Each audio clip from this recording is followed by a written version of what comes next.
갑자기 유방암 판정 받는 바람에 항암 8차까지 하고 수술하고 검사 결과 나온 게 유방암 2기였었어요. 수술 후 가슴을 전부 다 도려냈어요. 제가 혹이 8개, 9개였었거든요. 요즘 40대 이하 젊은 유방암이 급증하고 있습니다.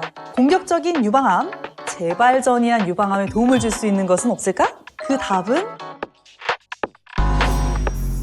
안녕하세요. 암을 이기는 천연항암제의 6번째 시간입니다. 오늘은 식물성 여성 호르몬, 과연 좋을까?에 대해서 이야기 나눠볼까 합니다. 지난 첫 번째 시간에 유방암이 어떻게 생겨나고 성장 전이하는지 알아보는 시간을 가졌었는데요. 오늘은 유방암의 원인과 해결 방법에 대해 알아보는 시간을 가져보겠습니다. 요즘 40대 이하 젊은 유방암이 급증하고 있습니다. 도대체 왜 유방암 발병 연령대가 점점 낮아지는 것일까요? 그 첫 번째 원인은 바로 환경 호르몬입니다. 유방암의 원인이 되는 호르몬이라고 하면 몸에서 만들어지는 여성 호르몬인 에스트로겐, 프로게스테론만 생각하실 텐데 사실 훨씬 더 나쁘게 작용하는 것이 바로 환경 호르몬입니다.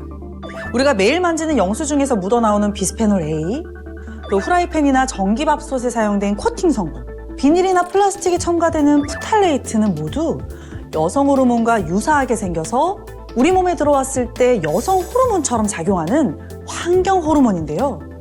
영수증, 코팅팬, 플라스틱, 비닐 모두 우리가 자주 사용하는 것들이잖아요. 이렇게 환경 호르몬에 접촉하는 빈도가 높아지면서 여성 호르몬이 과도한 것처럼 몸에 작용해서 젊은 여성들에게서도 유방암 발병률이 높아지고 있습니다. 그리고 두 번째 이유는 바로 서구화된 식습관입니다. 요즘 젊은 분들 치킨, 감자튀김 정말 좋아하시잖아요. 이렇게 고온의 기름으로 요리한 음식에는 산화 변성된 기름이 많아서 섭취하시면 우리 몸의 세포막에 나쁜 기름이 콕콕 박히게 됩니다. 문제는 세포막에 나쁜 기름이 많으면 이것을 원료로 해서 만들어지는 여성 호르몬의 품질도 떨어지게 된다는 것이죠. 이렇게 만들어진 저품질 여성 호르몬은 수용체를 과도하게 자극해서 유방암 위험을 높입니다. 치킨 좋아하시는 분들은 나쁜 기름으로부터 건강을 지키는 방법을 2회차 영상에서 확인하시길 바라요. 이렇게 다양한 원인으로 발생하는 유방암은 걸리더라도 수술, 방사선 치료뿐만 아니라 다양한 항암제가 개발되어 있어서 5년 생존율이 90% 이상으로 매우 높습니다. 하지만 요즘 급증하는 젊은 유방암이거나 재발 전이한 경우에는 5년 생존율이 20%로 뚝 떨어지게 되는데요. 그 이유는 공격적인 젊은 유방암, 재발 전이한 암은 암 줄기세포가 활성화된 암이라고 보시면 되는데 지금까지 개발된 수술, 방사선, 항암제는 모두 암 줄기세포를 완전히 제거하지 못하거든요. 그 이유에 대해서 세계적인 암석학 김희신 박사님 말씀을 들어보겠습니다.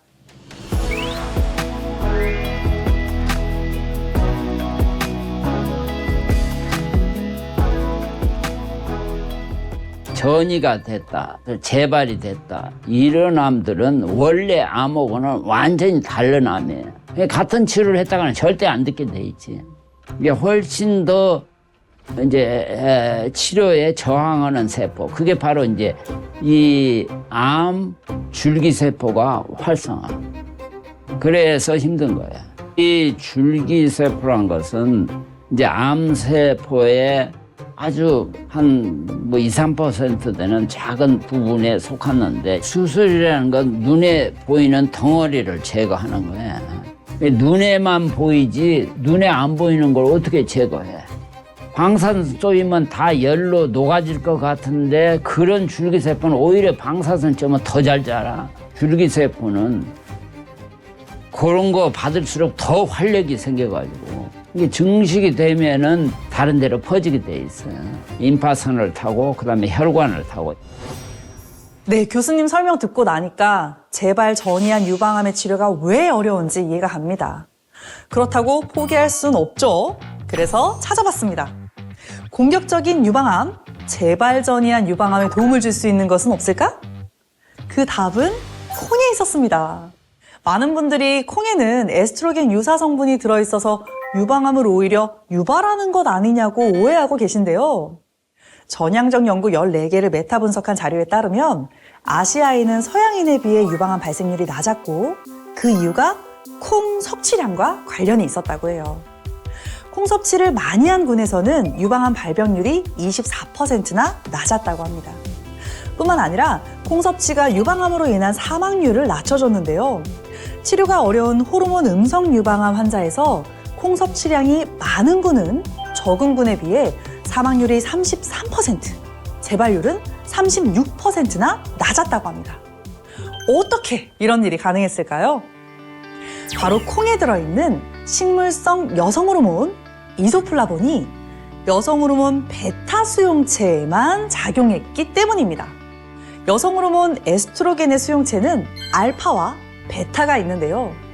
에스트로겐 수용체 알파가 과도하게 활성화되면 유방암과 자궁암을 유발할 수 있습니다. 그런데 에스트로겐 수용체 베타가 활성화되면 뇌, 뼈, 심혈관, 피부 건강이 좋아질 뿐만 아니라 유방암을 억제해서 유방암 생존율을 높여줄 수 있습니다. 콩에 들어있는 식물성 여성 호르몬인 이소플라본, 그 중에서도 가장 활성이 높은 제니스테인이라는 성분이 우리 몸에 들어오면 에스트로겐 베타에 작용해서 전신 건강에 도움을 줄 뿐만 아니라 암세포의 성장, 전이, 신생혈관을 억제하고 브라카 유전자 변이가 있더라도 이 유전자 발현을 억제해서 전방위적으로 유방암 진행을 막아줍니다.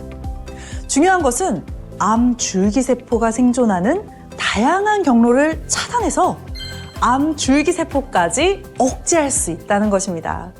뿐만 아니라 제니스테인은 다양한 항암제와 병행이 가능한데요. 특히 호르몬 억제 목적으로 사용되는 타목시펜과 제니스테인을 병행했더니 유방암 억제 효과를 높이고 타목시펜의 내성을 극복했다고 합니다.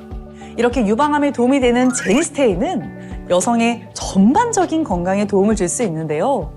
그 이유는 제니스테인이 우리 몸에 있는 에스트로겐보다 작용 강도가 1000분의 1에서 10,000분의 1까지 훨씬 더 적기 때문입니다.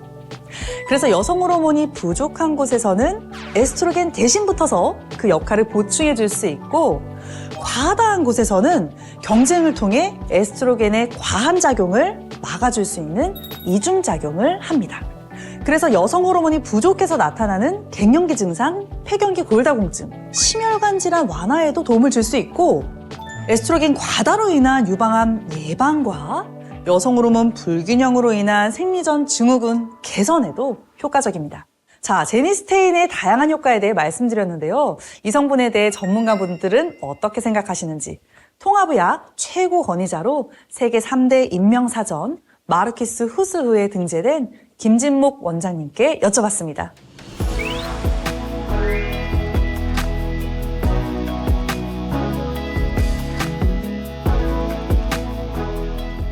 콩이 유방암에 도움을 줄 수 있었던 이유는 제니스테인이라는 성분 때문인데요. 제니스테인은 여성 호르몬과 유사하게 생겨서 여성 호르몬이 부족한 곳에서는 여성 호르몬이 보충되는 효과로 이어지고, 여성 호르몬이 과다한 암 조직 등에서는 여성 호르몬의 작용을 방해하는 양면 효과를 가집니다. 뿐만 아니라 여성 호르몬 에스트로겐의 수용체는 알파와 베타가 있는데, 중추신경, 뼈, 피부, 혈관에 있는 베타 수용체에 작용하면 해당 조직을 건강하게 해줄 뿐만 아니라 암을 억제한다고 알려져 있습니다.